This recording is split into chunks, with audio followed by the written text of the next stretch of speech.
Man, it took him long enough to step to the Thailand party. Hello everyone, welcome back to another video on this channel.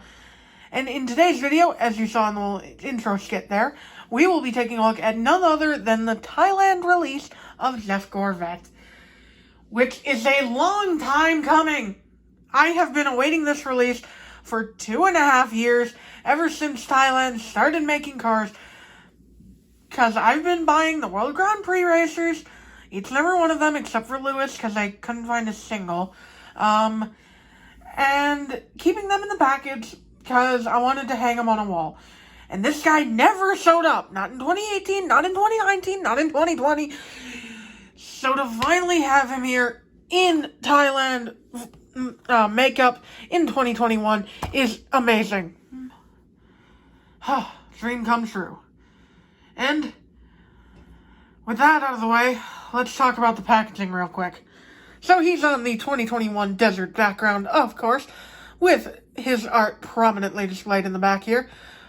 And taking a quick look at him real quick, he looks good from Thailand already. Of course, moving on to the back here, you've got a bunch of other Cars 2 releases alongside Rusty's Lightning McQueen, Tessa Maytel, Flub That Up.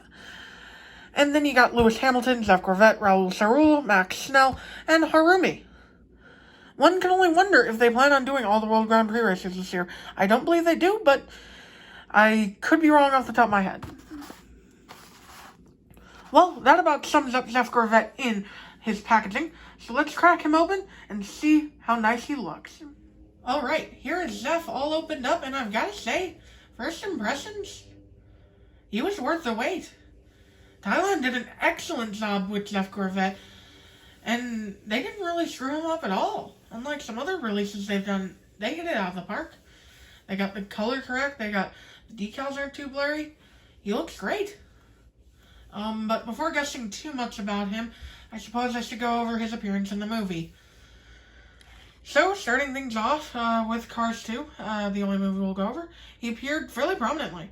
He appeared in the Tokyo party scene with McQueen and Lewis, and then later on again in Porta Corsa, when he and Lewis managed to stop before a wreck featuring all the other World Grand Prix racers except for McQueen and Francesco. And then he appeared again at the end of the movie with Lewis once more in the Radiator Springs Grand Prix. So Jeff had a fairly prominent role in Cars 2. And of course he appeared in Cars 3 too, but not in this paint job, so we won't be going over that. But with his appearance out of the way, let's talk about this diecast. Like I said, it looks phenomenal. Starting things off with the front, he's got the Corvette headlights, the Corvette logo in the middle here, two blinker lights on either side, and his expression actually doesn't look too bad. I didn't really like this expression the first time around when China made him, so to see Thailand actually make me like it is surprising. But they did it. They did him justice. Moving on to the top here, he doesn't have much. He just has windows here in black. They are plastic, not metal. And he's got the World Grand Prix logo in blue, white, and green on his spoiler. But with that fairly mediocre top out of the way, let's get on to the side where his decals await. And starting things off, we have an American flag logo going down the side, swooshing all the way to the rear. And it looks good as usual. It is not blurry at all. Well, okay, a little bit up here, but it's not too blurry and it looks pretty good. My only gripe is that on this copy, the flag doesn't reach all the way down here. Although I'm not sure if it should or not, but that's a little off-putting. Other than that, though, he looks good. The stars are clean and cut nicely. The flag looks nice. Looks great. Of course, he's also got the Alanol logo and the World Grand Prix logo down here, which are pixelated, I will admit, but hey, they got the main decals great and squared away. So I'm fine with these tiny little decals down here being blurry. The World Grand Prix logo with the American flag in 24 inside of it also looks pretty good.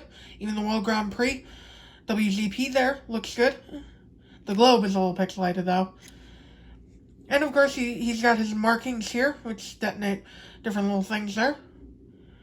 And the rims are gray and they're fairly pixelated, so they're the only downside on the side here. Moving on to the rear of the vehicle, and he's got the 4 Corvette taillights that Corvettes are known for. The World Grand Prix logo in the middle in blue, white, and green. The Corvette logo in the middle, top middle of the rear.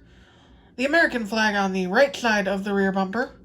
Number 24 in the World Grand Prix logo with the American flag on the left. A black square where the license plate would be. And powered by All in All on the lower part of the rear bumper. And these decals are fairly clean. The only one that's kind of pixelated is the powered by All in All logo and a little bit on the American flag. Right side is the same as the left, and the flag does reach all the way down here, so I guess this side is just a little miscut. Oh well, they can't all be perfect. They are mass-produced after all. But yeah, overall, I am really happy with the way this guy looks. Getting in a quick comparison to the Sino version here, and you can see just how different they are. The Sino version is a bit sipped up because this is from 2011, of course. But first of all, love that he's not a unibody anymore. I know later Sino versions fixed that as well as the Corvette logo, but still, a welcome change in my eyes. The headlights look more Corvette-ish. Like, on the actual Corvettes, you can see the outline fairly prominently of the headlight, whereas on the Sino Jeff Gorvette, or at least the 2011 one, he had no outline detonating where the headlights were outlined. This one does. I like that. And the yellow is also different. Instead of being this kind of mustardy yellow, he's now a bright, prominent yellow, which is what he should be. So I'm happy about that. Also, his expression is a little different too. And like I said, they made me like it.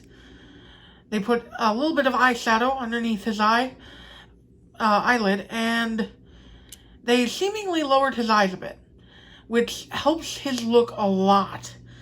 Like, the Sino version just looks kind of derpy in my eyes. I don't know why. I just don't like it. But the Thailand expression looks great and is a vast improvement. It matches his appearance in the movie much more. Moving on to the side real quick, and mostly the same here. Though, like I said, the rims are a bit off-putting on the Thailand version because they're plain dark gray, whereas the Sino version is nice and silver chrome.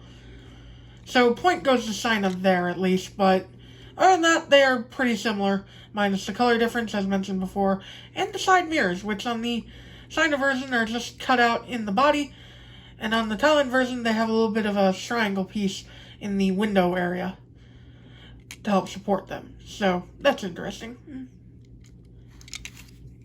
Moving on to the rear bumper, and again, much of the same here.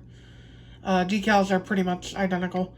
Except the World Grand Prix 24 logo here is a little smaller than it is on the Sino version, which is interesting.